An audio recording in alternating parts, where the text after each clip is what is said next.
सो dear students, welcome again. तो सबसे पहले मैं आपको कॉन्ग्रेचुलेशन करता हूँ कि कल जो कैमरे के रिज़ल्ट आए हैं उसमें तो बच्चों ने बहुत ही अच्छी कामयाबी हासिल की है, उस पर मैं आप सबको मुबारकबाद देता हूँ। तो होप आगे भी ऐसी आप अच्छी तरह परफॉर्म करोगे एग्ज़ाम में। और मैं आपको ये बताऊँगा, एक निश्चित करता हूँ, जो आप में पोटेंशियल है उसको प्रॉपरली यूटिलाइज करो और गो अहेड।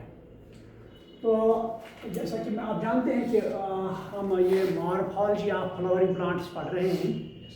तो इसमें बहुत से टॉपिक्स हमने पढ़ लिए हैं। इसमें हमने मॉर्फोलॉजी ऑफ रूट पढ़ा हमने, उसके बाद स्टेम और उसके बाद लीफ पढ़ा हमने। Then we discuss here flower पढ़ा हमने। इन्फ्लोरेसेंस हमने पढ़ ली, इसमें इन्फ्लोरेसेंस ये हमने डिस्कस की इसमें। तो उसके बाद हमने इसमें फ्रूट पढ़ा है। तो उसके बाद हमने इसमें सीड पढ़ा। These are the different aspects which comes under this topic, that is morphology of flowering plants. जो एंजियोस्पर्म्स है, तो जो एंजियोस्पर्म प्लांट्स है, तो उस प्लांट के बारे में हमने आज तक यहाँ सीड तक पढ़ा है। तो अब आज का जो लेक्चर या मौजू है, that is description of a family. Description of a family, description of a family.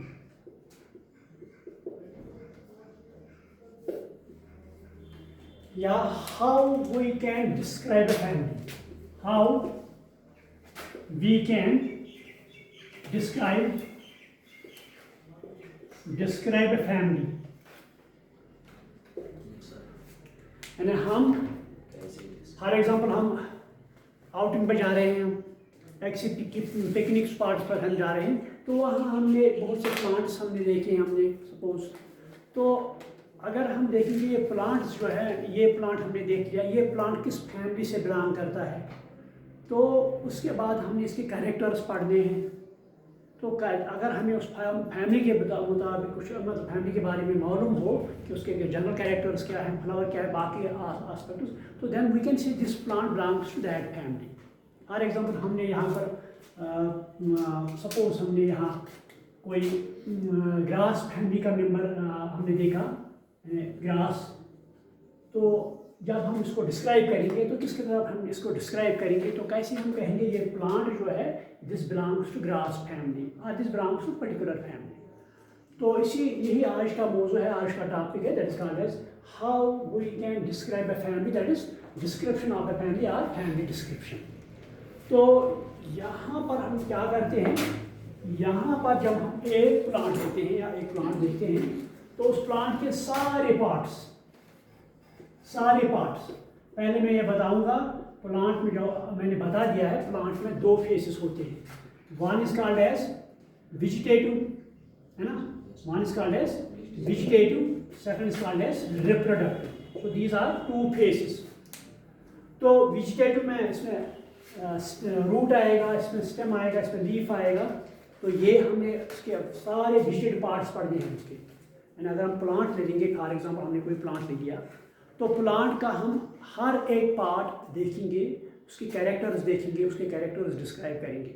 तो first we will go to vegetative parts. First we will describe vegetative parts. या वेजिटेटिव पार्ट्स से पहले ये देखना है हैबिटेट। पहले हमने इसका हैबिटेट देखना है। तो हैबिटेट आप जानते हैं, हैबिटेट क्या होता है? How we can define habitat? It is living और dwelling place of an organism, या जहाँ पर एक ऑर्गेनिज्म रहता है तो वो जगह उसका हैबिटेट कहलाया जाता है।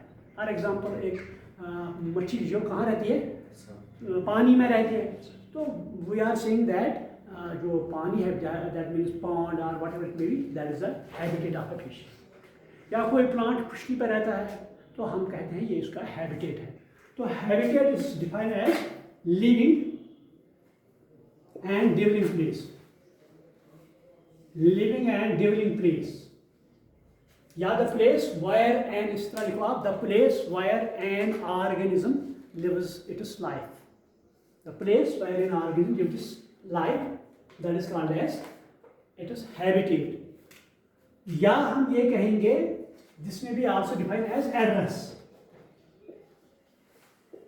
Habitat refers to address of an organism. Address क्या मतलब क्या बोलते हैं? फॉर एग्जाम्पल मैं आपको अपने एड्रेस बता दूँ, आप कहते हैं मैं मेरामा में रहता हूँ, वहाँ कोचा है फलामा, so that is called as habitat, or that may be called as address. So that is why habitat also refers to address. It called habitat refers to address of an organism. Address means वो कहाँ रहता है, ठीक है। तो ये हमने पहले क्या ये यहाँ पर लिखते हैं हैबिटेट बारे में, क्या ये टेरेस्ट्रियल है, टेरेस्ट्रियल, या ये एक्वेटिक है? पहले हमें तो एक्वेटिक में ये क्या ये फ्रेश वाटर में रहता है, फ्रेश वाटर या मैरीन वाटर, है ना। फॉर एग्जाम्पल समुद्र में हमने प्लांट देखा है, लेकिन सो वो समुद्र का मैरीन कहा जाता है, so that we can say it is marine water. या कोई मतलब अगर हम बाहर देखेंगे एक नदी में, वहाँ भी बहुत से प्लांट्स होते हैं, सो देयर में भी called as fresh aquatic.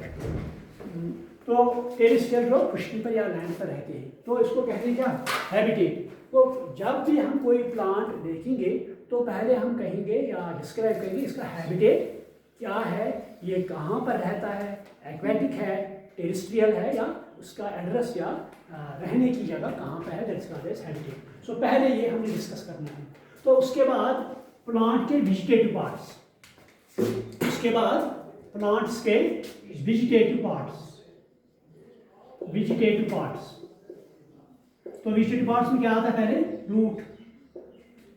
Vegetative part first आप लिखो रूट। रूट क्या ये रूट मतलब कैसा है, क्या इस रूट पर हेयर्स है या नहीं है? छोटे मोटे थ्रेड लाइक स्ट्रक्चर्स होते हैं, they are called as root hairs. या रूट हम कहेंगे रूट जो है ये टैप रूट है या एडवेंटेशियस, मतलब यहाँ लिखेंगे for example this is tap root, हम कहेंगे रूट टैप रूट नहीं, ये एडवेंटेशियस है, हम लिखेंगे यहाँ एडवेंटेशियस, नहीं ये फाइब्रस है, तो हम यहाँ फाइब्रस लिखेंगे। So we have can write it is type of root. ये अगर ये टैप रूट हो तो हम कहेंगे इसका रूट जो है टैप रूट सिस्टम है यहाँ पे। अगर ये एडवेंटेशियस हो, फॉर एग्जांपल मेज हम ले लेंगे तो वहाँ एडवेंटेशियस हो, या राइस में that is called as fibrous. Fibrous rice में फाइब्रस होता है या व्हीट में फाइब्रस होता है। सो ये हम रूट्स के बाद देखेंगे रूट का टाइप क्या है, इसका नेचर या इसका कैरेक्टर क्या है।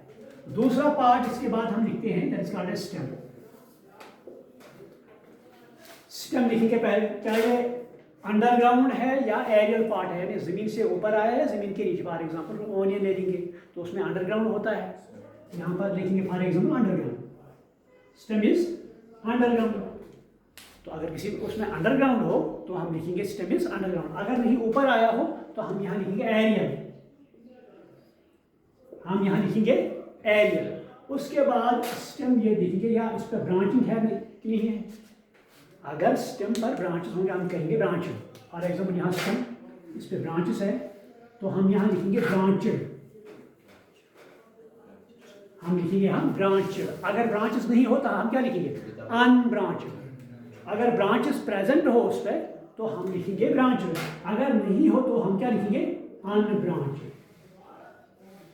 यानी हम देखेंगे पहले स्टेम क्या है, पहले हम देखेंगे स्टेम क्या है। उसके बाद और एक कैरेक्टर, क्या ये स्टेम वुडी है या हर्बेशियस है, ये और एक कैरेक्टर। स्टेम वुडी, वुडी और हर्बेशियस। हर्बेशियस वुडी मीन्स मतलब हम अखरोट का प्लांट बाहर देखेंगे उसमें वुडी स्टेम होता है, हम एप्पल का देखेंगे उसमें क्या होता है, वुडी स्टेम। उसके बाद कोई ग्रास देखेंगे, राइस, राइस प्लांट देखेंगे उसमें वुडी होता है, क्या उसमें लकड़ी जैसा होता है, तो उसमें नहीं होता है। सो उस स्टेम को हम क्या कहते हैं, हर्बेशियस। अगर स्टेम लकड़ी जैसा हो हम उसको क्या कहेंगे यहाँ पर, वुडी। अगर ये लकड़ी जैसा नहीं हो, सॉफ्ट हो, तो हम कहेंगे यहाँ हर्बेशियस। क्लियर? तो अगर इस स्टेम पर, यहाँ पर ये स्टेम है, अगर इस पर हेयर्स थे, छोटे छोटे हेयर्स, अगर इस स्टेम पर क्या थे, छोटे छोटे हेयर्स, हम लिखेंगे स्टेम इज हेयरी। क्या लिखेंगे? Stem is hairy. अगर कोई मतलब कुछ प्लांट्स ऐसे भी होते हैं जहाँ स्टेम के ऊपर बहुत से हेयर्स होते हैं, they are called as trichomes also. तो उस वक्त हम क्या लिखेंगे? हम लिखेंगे यहाँ टर्म हेयरी, ठीक है। तो ये हम स्टेम उसके बाद डिस्क्राइब करेंगे, उसकी कैरेक्टर्स हमने लिखे हैं। ये समझ में आ गया कि नहीं आ गया? यानी स्टेम क्या ये ब्रांच्ड है, अनब्रांच्ड है, वुडी है, हर्बेशियस है, अंडरग्राउंड है, एरियल है। तो ये कैरेक्टर्स हम उस पर या हेयरी है या नॉन हेयरी है ये हम लिखेंगे। तो उसके बाद ये भी वेजिटेटिव पार्ट है, तो यहाँ किसकी वेजिटेटिव पार्ट है? इसका लीफ। उसके बाद क्या लिखेंगे हम? लीफ। तो leaf is very important organ because it carries photosynthesis, है ना। जो स्टेम या लीफ है, तो लीफ वेरी इंपॉर्टेंट ऑर्गन है बिकॉज इट कैरीज फोटोसिंथेसिस। तो ये लीफ, उसके बाद हम देखेंगे लीफ है क्या। अगर ये लीफ ब्रॉड है तो हम कहेंगे ब्रॉड लीफ है। अगर पाइनस लेंगे उसमें नीडल लाइक है, यानी नेचर ऑफ लीफ क्या है? ये ब्रॉड है, ब्रॉड थिन है। बस बाहर अगर देखेंगे एप्पल प्लांट हम देखेंगे, एगफ्रूट देखेंगे, उसमें लीव्स जो होते हैं वो बहुत ही बड़े होते हैं, they are called as broad leaves. वो थिन भी होते हैं, they are called as thin leaves. तो उनमें ट्रांसपायरेशन बहुत ज़्यादा होती है। तो उसके बारे में अगर हम पाइन का लीफ देखेंगे, पाइन है ना, पाइनस, तो उसमें नीडल लाइक होता है।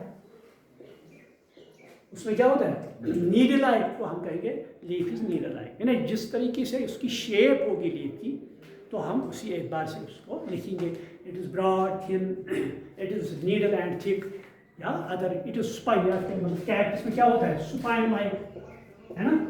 कैरेक्टर्स में स्पाइन लाइक स्ट्रक्चर होता है, या किसी में थॉर्न्स भी होते हैं, है ना। जब मैंने मॉडिफिकेशन पढ़ाई आपको उस वक्त मैंने बता दिया लीफ पहले तो इट इज ब्रॉड थिन होता है, ये फोटोसिंथेसिस परफॉर्म करता है। लेकिन कुछ में मॉडिफिकेशन होती है, उनमें stem leaf spine like structure बनता है, कभी कभी थॉर्न लाइक स्ट्रक्चर बनता है। तो जिस तरह का उसमें लीफ हो, जिस तरह की उसकी शेप हो, हम वही लिखेंगे क्या है क्या नहीं है, ठीक है। और एक बात, लीफ में यहाँ स्टॉक लाइक स्ट्रक्चर होता है जो लीफ को स्टेम के साथ अटैच करता है ना। मतलब यहाँ देखो ये प्लांट है, यहाँ से लीफ निकलता है फॉर एग्जाम्पल। सो लीफ को स्टेम के साथ जो अटैच करता है उस पार्ट को हम क्या कहते हैं? दैट इज कॉल्ड एज, शाबाश, petiole. That is called as petiole, है ना। So not question, that is called as petiole. Petiole, अगर पीटियोल उसमें प्रेजेंट हो हम क्या लिखेंगे? पीटियोलेट।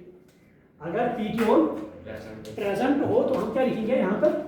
पीटियोलेट। पीटियोलेट। अगर पीटियोल एब्सेंट हो, पीटियोल इसमें, तो हम क्या लिखेंगे? सेसाइड। फॉर एग्जाम्पल आपने खुबानी के पत्ते देखे होंगे, है ना, देखिए कि नहीं देखे? उनमें वो जो पीटियोल नहीं होता है तो उसको हम सेसाइड कहते हैं। देखा है? खुबानी का लीफ देखा है? उसका होता है पीटियोल, आपने देखा ही नहीं। आप कल लाना वो उसके 2-3 पत्ते आप लाना, मैं देखता हूँ उसके, हाँ है ना, हम देखिए उसमें होते हैं कि नहीं होते। वो उसको हम सेसाइड कहते हैं। तो ये भी लिखेंगे हम, यानी पहले हम देखेंगे लीफ कैसा है, इट इज़ ब्रॉड थिन, या it is needle like thick, या इट इज़ थॉर्न लाइक, और इट इज़ स्पाइन लाइक। तो उसके बाद उस पर पीटियोल है, हम देखेंगे पीटियोलेट है। अगर उस पर नहीं है तो हम क्या लिखेंगे? सेसाइड। तो कभी कभी क्या होता है यहाँ पर, यहाँ जो लीफ बेस है, जो लीफ बेस है, इस लीफ बेस से लीफ लाइक स्ट्रक्चर इमर्ज होता है। मैंने आपको पहले बताया है जब मॉर्फोलॉजी हमने पढ़ी, तो वहाँ मैंने बताया जो लीफ बेस है, लीफ बेस पर एक लीफ लाइक स्ट्रक्चर प्रेजेंट होता है, that is called as stipule. उसे हम क्या कहते हैं? स्टिप्यूल। आपने पी प्लांट का देखा होगा, अगर तो पी प्लांट मुश्किल leaf gets converted into tender, तो यहाँ पर बेस में वो एक बहुत बड़ा लीफ लाइक स्ट्रक्चर होता है, that is called as stipule. That is called as stipule. तो ये स्टिप्यूल लीफ की फंक्शन परफॉर्म करता है उस वक्त। तो अगर ये स्टिप्यूल प्रेजेंट हो, हम करें तो लिखेंगे यहाँ स्टिप्यूलेट। अगर leaf is if stipule is present at leaf base, if stipule is present at leaf base, we can use the term stipulate. Stipulate.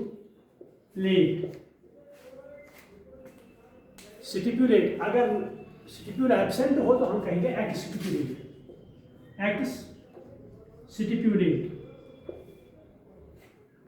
हम लिखेंगे ex stipulate. क्लियर? तो ये स्टिप्यूल अगर इसमें प्रेजेंट हो तो हम लिखेंगे स्टिप्यूलेट, अगर इसमें एब्सेंट हो हम क्या लिखेंगे, हम लिखेंगे एक्ट स्टिप्यूलेट। क्लियर? ये समझ में आ गया कि नहीं? तो these are called as vegetative parts. Root पढ़ा हमने, उसके बाद स्टेम मैंने बता दिया, उसके बाद लीफ मैंने बता दिया, स्टिप्यूल बता दिया। So all these are called as vegetative parts of a plant. Now reproductive parts, these are called as vegetative parts. Now reproductive parts, यहां पर हम लिखेंगे रिप्रोडक्टिव पार्ट। रिप्रोडक्टिव पार्ट क्या होता है इसमें फ्लावर होता है ना। रिप्रोडक्टिव पार्ट जो होता है that is called as flower. तो reproductive part is called as flower. तो फ्लावर हमने ऑलरेडी डिस्कस किया है मॉर्फोलॉजी में, सब कुछ मैंने इसमें डिटेल में बता दिया।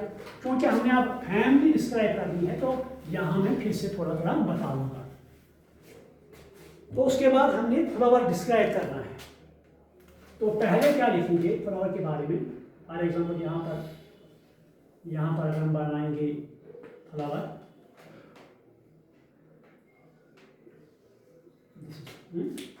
Called as thalamus. तो यहाँ पर हम इसके वर्गल बनाएंगे।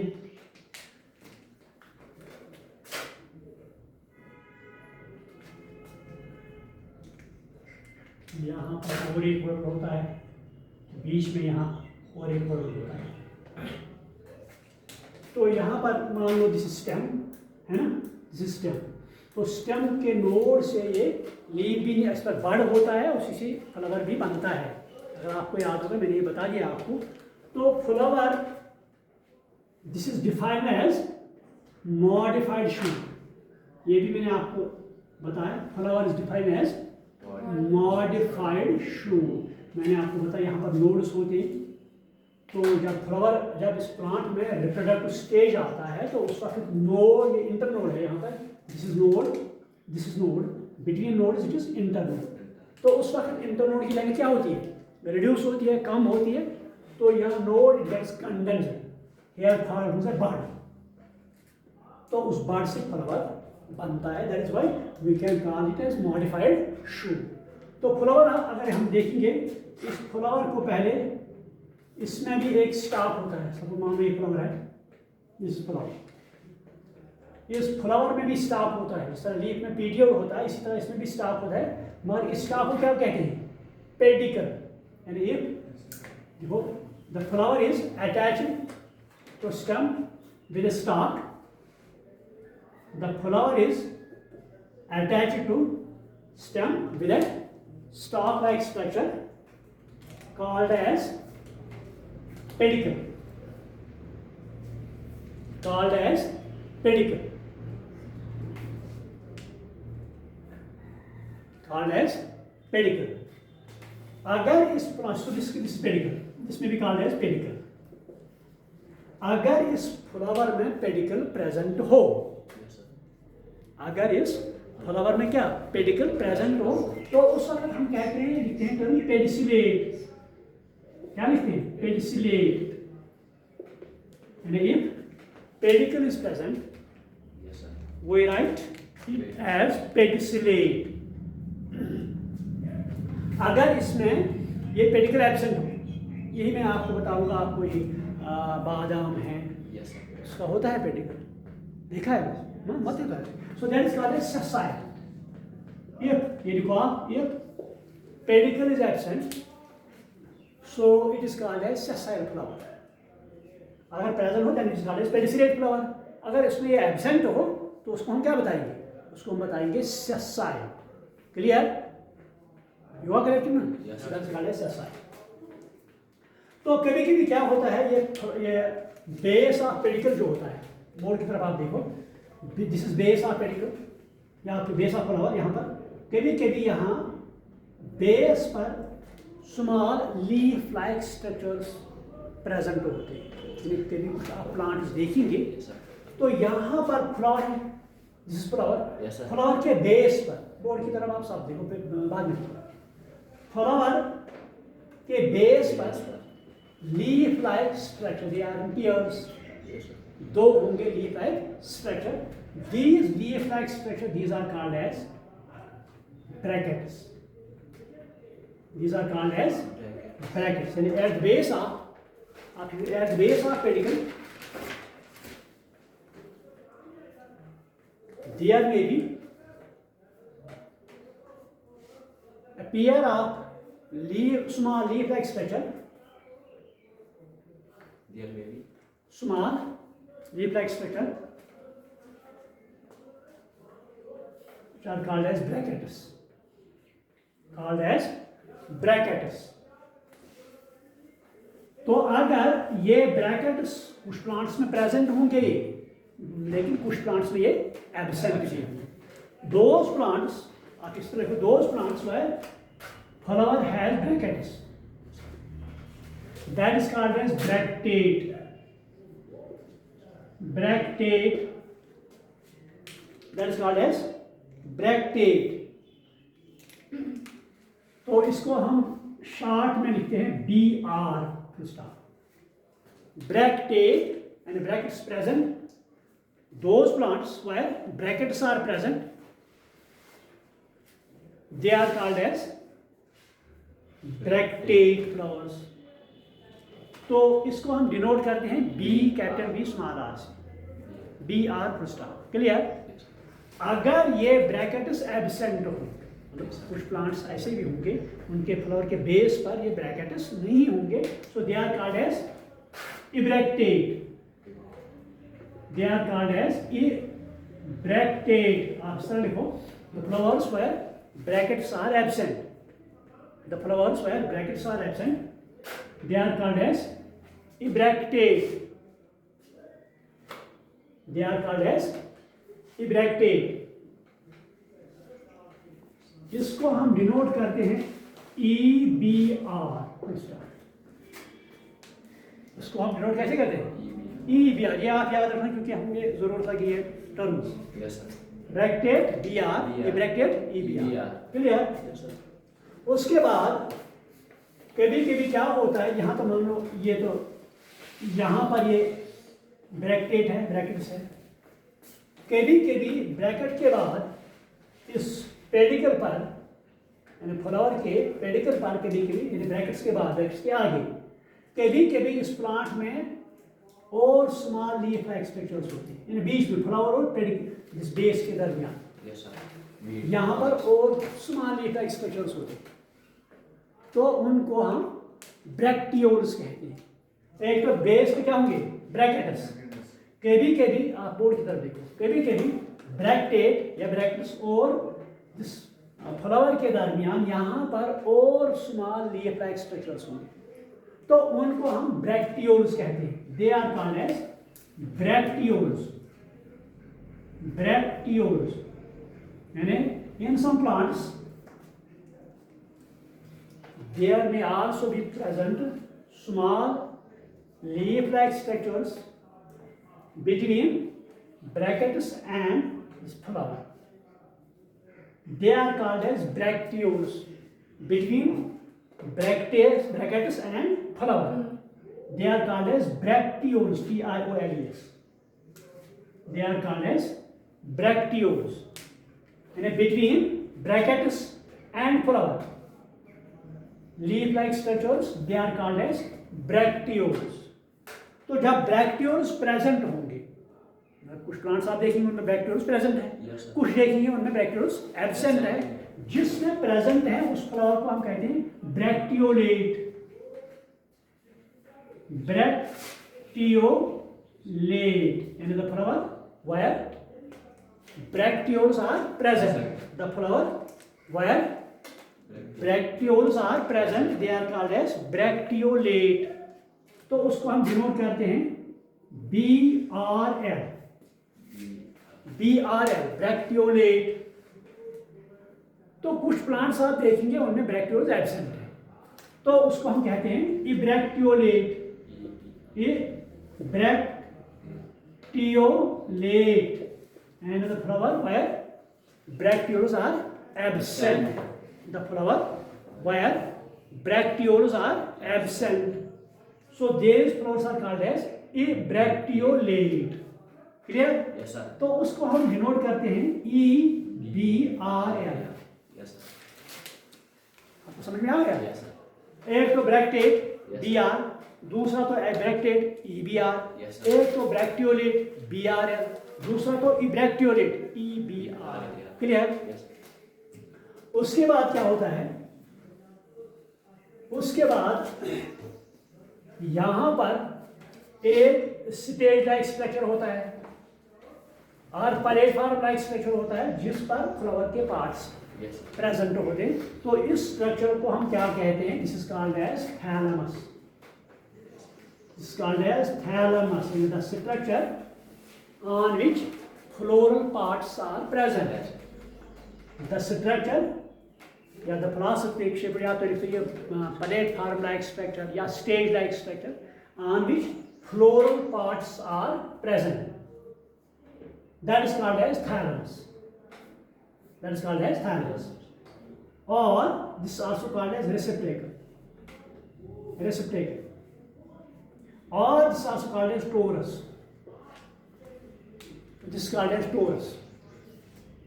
वो थैलेमस इसको कहो, रेसिप्टेकल इसको कहो, टोरस इसको कहो। क्लियर? Yes. तो मैंने आपको उसने बता दिया थैलेमस की प्राइमरी फंक्शन है उस पर इट एक्ट्स एज स्टेज और platform on which this floral parts are present, but in some plants this thalamus also plays important role in fruit formation. कुछ प्लांट्स ऐसे हैं जिनमें ये फ्रूट बनाने में भी रोल प्ले करता है। कौन? थैलेमस। तो उन फ्रूट्स को हम फालस फ्रूट कहते हैं। ठीक नहीं, वो गिरते नहीं है, उनको हम फालस फ्रूट कहते हैं। For example Apple, Apple is a false fruit, क्योंकि मैंने अगर याद होगा आपको जिस दिन मैंने फ्रूट पढ़ाया तो फ्रूट मैंने उस वक्त कहा फ्रूट ओरिवाल से बनता है। Yes sir. याद है? Yes sir. इस ओरिवाल यहाँ से फ्रूट बनता है, मगर कुछ प्लांट्स ऐसे हैं ओरिवाल के साथ साथ फ्लावर का और पार्ट भी इसमें हिस्सा लेता है और फ्रूट बनाता है। Yes. जब ओरिवाल से फ्रूट बनेगा तो उसको हम ट्रू फ्रूट कहेंगे। फॉर एग्जांपल बनाना ले लेंगे हम, Yes sir. मैंगो ले लेंगे, they are called as true fruits. मगर कुछ प्लांट्स ऐसे हैं जहाँ पर इस ओरिवाल के अलावा यहाँ और पार्ट्स फ्रूट बनाने में रोल प्ले करते हैं, हिस्सा लेते हैं, तो उस फ्रूट को हम false fruit कहते हैं। एग्जांपल क्या लिखिए? Apple. So thalamus also plays important role in fruit formation. Clear? Yes sir. तो उसके बाद यहां पर अब फ्लोरल पार्ट्स आते हैं। तो floral parts first is sepals. First floral part that is called as sepals. Sepals verb of sepals called as calyx. ये मैंने आपको पढ़ाया कि नहीं पढ़ाया? फ्लावर इसका verb of sepals called as calyx. तो इसको हम डिनोट करते हैं के से। ठीक, तो के ये सेपल्स जो हैं मैंने आपको बता दिया कभी ये फ्री होंगे। जो सेपल्स है कभी ये फ्री यानी एक दूसरे के साथ जुड़े नहीं होंगे बल्कि फ्री होंगे। उस वक्त क्या टर्म इस्तेमाल करते हैं? पॉलीसेपलस। क्या टर्म कहते हैं? पॉलीसेपलस। मगर कभी कभी ये फ्यूजल होंगे।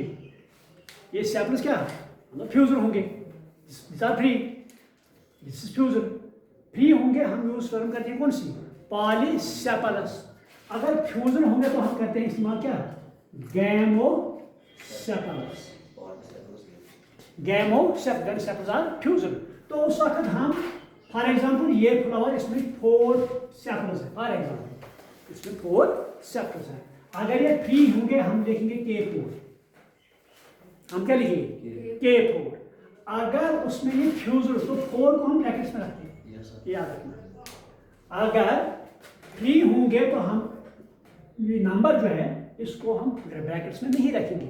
अगर ये फ्यूजर होंगे तो उस वक्त जो नंबर है, चाहे 4 हो, 5 हो, 3 हो, व्हाटएवर इट मे बी, तो उसको हम ब्रैकेट्स में रखेंगे। सो ब्रैकेट के माने क्या है? The sepals are petals, they are fuser. चाहे सेपल ब्रैकेट में हो, पेटल ब्रैकेट में हो, एंड्रोशियम ब्रैकेट में हो नंबर, या गाइनेशियम उसका नंबर ब्रैकेट में हो, उस that means that they are not free, they are fuser. तो ये आपको याद रखना, without bracket free, within brackets fuser. Clear? Yes, sir. तो उसके बाद दूसरा हम लेते हैं पैटर्न।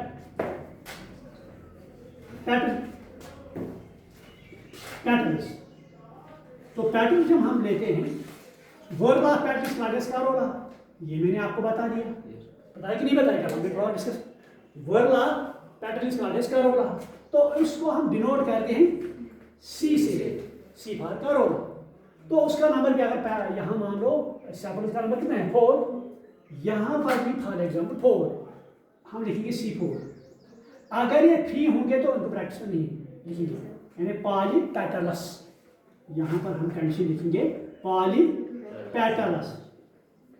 अगर ये फ्यूज होना, हम लिखेंगे गैमोपेटलस। तो उस वक्त नंबर हम ब्रैकेट में रखेंगे, ये याद रखें।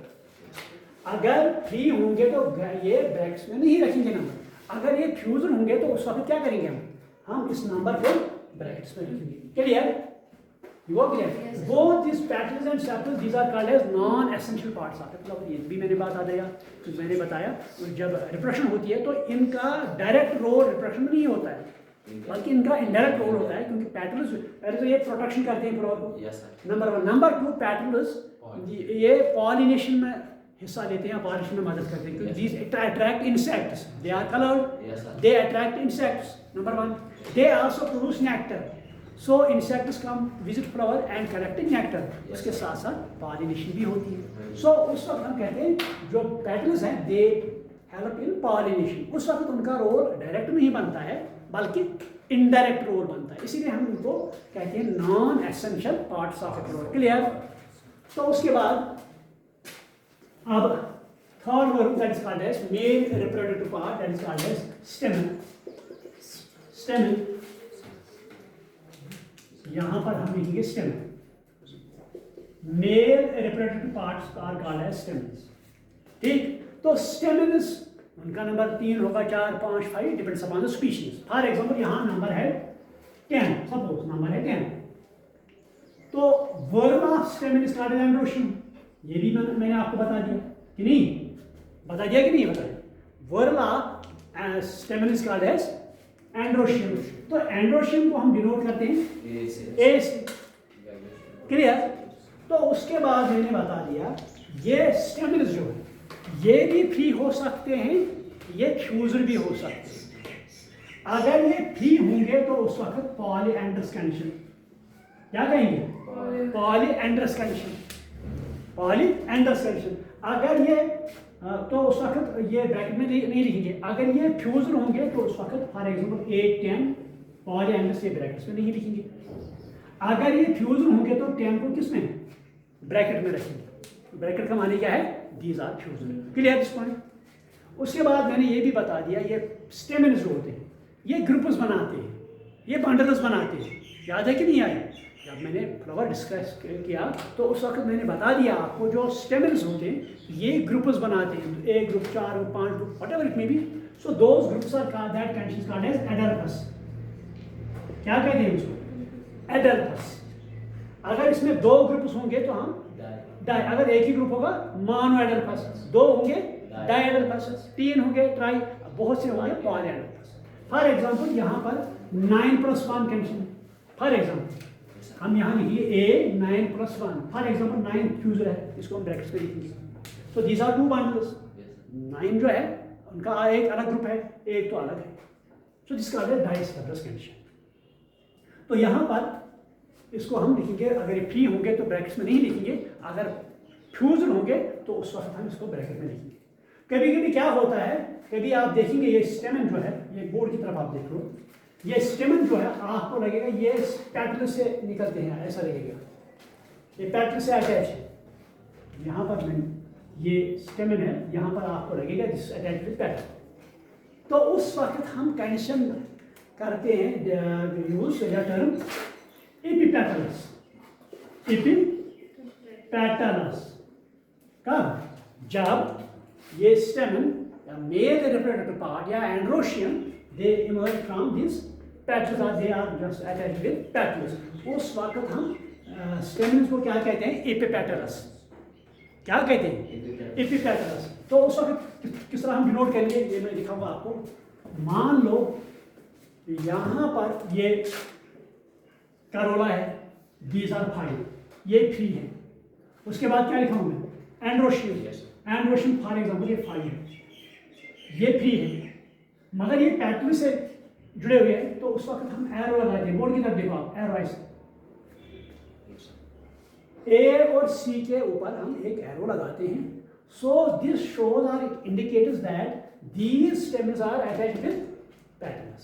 सो this condition is called as epipetalous. कभी एग्जाम में आपको आ सकता है epipetalous condition refers to.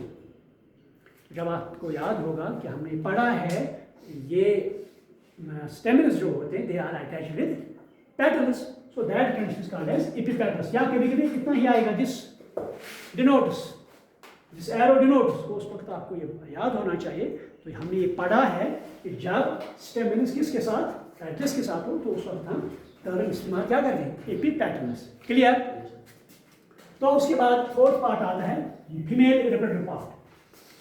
Female reproductive part, so that is called as carpel या pistil, also called as pistil. Carpel और पिस्टल भी कहते हैं। तो उनका नंबर भी वैरी होता है, कभी कभी 3 होंगे, कभी 4 होंगे, कभी 5 होंगे। तो उस वक्त ये भी फ्री हो सकते हैं, फ्यूजर भी हो सकते हैं। तो अगर ये फ्री होंगे तो यहाँ पर हम पॉलीगाइनस कंडीशन नहीं लिखते हैं, बल्कि क्या लिखते हैं? एपोकार्पस। क्या लिखते हैं? Apocarpous. Apocarpous means carpels are free. इनको आप कार्पल्स, हालांकि मैंने आपको लिखा है भी है, कार्पल्स आर फ्री। तो उस वक्त क्या लिखेंगे? एपोकार्पस। ये कार्पल्स जो हैं ये फ्यूजर नहीं है, that is called as apocarpous.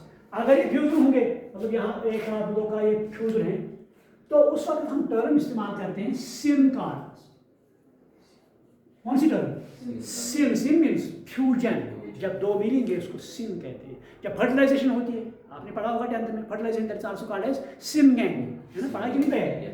Syngamy. जब 2 गैमेट्स फर्टिलाइज होते मिलते हैं तो इसको हम सिनगैमी कहते हैं। यहाँ चूंकि कार्पल्स फ्यूजर है तो हम इस्तेमाल करते हैं syncarpous. Carpous means carpels, they are fuser. Clear? Clear हुआ? उसके बाद ये whorl of carpel is called as गाइनेशन।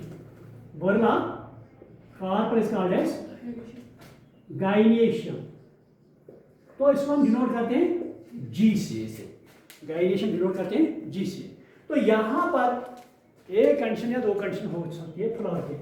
अगर ये ओवरी सुपीरियर हो, अगर याद होगा मैंने फ्लावर के पार्ट्स बता दिए, उस वक्त मैंने कहा फ्लावर एपिगाइनस भी हो सकता है, हाइपोगाइनस भी हो सकता है, या पेरिगाइनस भी। तो अगर फ्लावर हाइपोगाइनस हो, अगर फ्लावर क्या हो? हाइपोगाइनस, तो उस वक्त क्या होगा?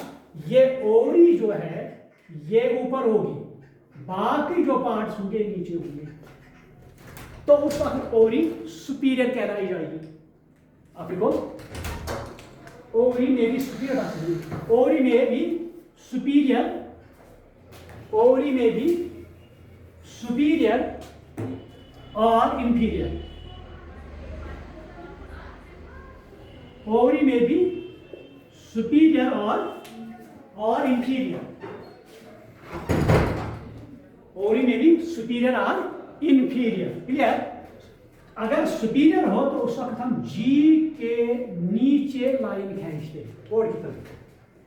अगर ओवरी सुपीरियर हो तो हम जी के नीचे लाइन खींचते हैं। So this indicates that ovary is superior. तो flower is at the time hypogynous. अगर ओवरी इंफीरियर हो, ओवरी नीचे बाकी पार्ट्स ऊपर है, ओवरी नीचे बाकी पार्ट्स ऊपर। तो उस वक्त हम जी के ऊपर लाइन खींचते, Yes, sir. याद रखना, कभी एक बुना नहीं, कभी गड़बड़ नहीं, ये नहीं करना। फॉर एग्जांपल नीचे लाइन हो तो आप कहेंगे ये इन्फीरियर है, ऊपर लाइन तो आप कहेंगे सुपीरियर है। नहीं, जब नीचे लाइन हो दैट इज सुपीरियर, Yes, ऊपर लाइन हो दैट इज इन्फीरियर। तो उस वक्त फ्लावर एपिगाइनस होगा। तो कभी कभी पेरिगाइनस कंडीशन होगा, याद होगा मैंने बता दिया, कभी कभी पेरिगाइनस कंडीशन भी आ सकती है। Peri condition, perigynous, perigynous. तो पेरिगाइनस में ये all parts are present on the same limb, all parts भी present on the same limb, मगर और ही उस वक्त हम उसे कहते हैं हाफ इन्फीरियर। आपको याद आ रहा है, हाफ इन्फीरियर, यानी in perigynous condition ovary is called as half inferior, ovary is called as half inferior. वो एक तो हमने देखा ओवरी सुपीरियर, उस वक्त फ्लावर हाइपोगाइनस कंडीशन में होगा। दूसरा हमने कहा ओवरी विल बी इन्फीरियर, उस वक्त फ्लावर एपिगाइनस कंडीशन में होगा। तीसरा होगा they will be on one plane on the rim, so at that time ovary will be half inferior. Clear? So यहाँ पर मैंने जो टर्म्स बताए ये याद रखो, एक ब्रैकेट बी आर या E bracket E B R, दूसरा bracket Yes, sir. Bracteole B R L, BRS. E B R L, bracteoid. उसके बाद सेपल्स यानी कैलेक्स के, उसके बाद कैरोला सी, उसके बाद एंगोशियम ए, उसके बाद ग्रेनिशियम। जब इस तरह हम लिखेंगे। अच्छा, और एक बात मैं भूल गया यहाँ पर, अगर फ्लावर में सारे parts, all the 4 parts will be present, so side type of flower will be called as complete. Complete. Yes, sir. It will be called as complete flower, flower. या उसे हम बाइसेक्सुअल भी कहते हैं, उसे हम बाइसेक्सुअल कहते हैं। तो इसको हम रिप्रेजेंट करते हैं किस तरह से, यहाँ पर सर्कल बनाते हैं, ऊपर की तरफ एरो, नीचे की तरफ plus. This is called as bisexual condition, both sex are present in same flower. Clear? अगर एक ही हो, अगर उस वक्त हम मेल अलग लिखेंगे, फीमेल अलग लिखेंगे। क्लियर? मान लो ये फ्लावर बाइसेक्सुअल है, मैं यहाँ लिखूंगा ऐसे, नहीं ये मोनोसेक्सुअल, फिर देखना है कि मेल फ्लावर है या कि फीमेल फ्लावर है। आपको समझ में आ गया कि नहीं? तो यहाँ पर हम लिखेंगे ये बात। दूसरी बात मैंने आपको बता दिया, हम फ्लावर को कभी कभी मतलब इसको हम 2 इक्वल पार्ट्स में डिवाइड कर सकते हैं, Yes, sir. That is called as symmetry. अगर इसको मान लो ये फ्लावर है या ये फ्लावर है, इसको हम यहाँ भी 2 इक्वल पार्ट्स में डिवाइड करेंगे, यहाँ भी 2 इक्वल, यहाँ भी, यानी हर साइड से, तो उसको हम कहते हैं एक्टिनोमार्फिक। ये लिखो, एक्टिनोमार्फिक, उसको हम कहते हैं एक्टिनोमार्फिक। अगर फ्लावर एक्टिनोमार्फिक हो उसको हम डिनोट करते हैं सर्कल और प्लस, बीच में प्लस लगाते हैं। Yes, sir. एक्टिनोमार्फिक बीच में प्लस।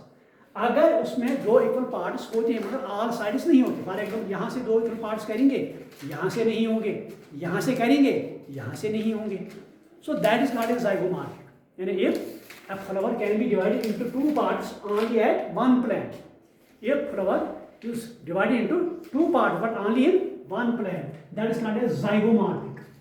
ज़ाइगोमार्फिक, ज़ाइगो ये मैंने पढ़ा है आपको डिटेल में, किसमें पढ़ा, लेकिन यहाँ तो फिर से मैं बता रहा हूँ आपको ताकि आपको याद रहे।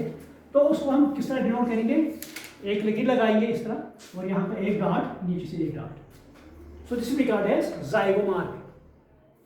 This will be called as, जब हम ये टर्म्स बाइसेक्सुअल, मोनोसेक्सुअल, एक्टिनोमार्फिक और zygomorphic, bracteate, ebracteate, bracteolate, ebracteolate, calyx, corolla, androecium, gynoecium, तो इसको हम फ्लोरल फार्मूला कहते हैं। ये हम कल डिस्कस करेंगे। तो मेरे ख्याल में क्लास का कंप्लीट हुआ। आज के लिए इतना ही।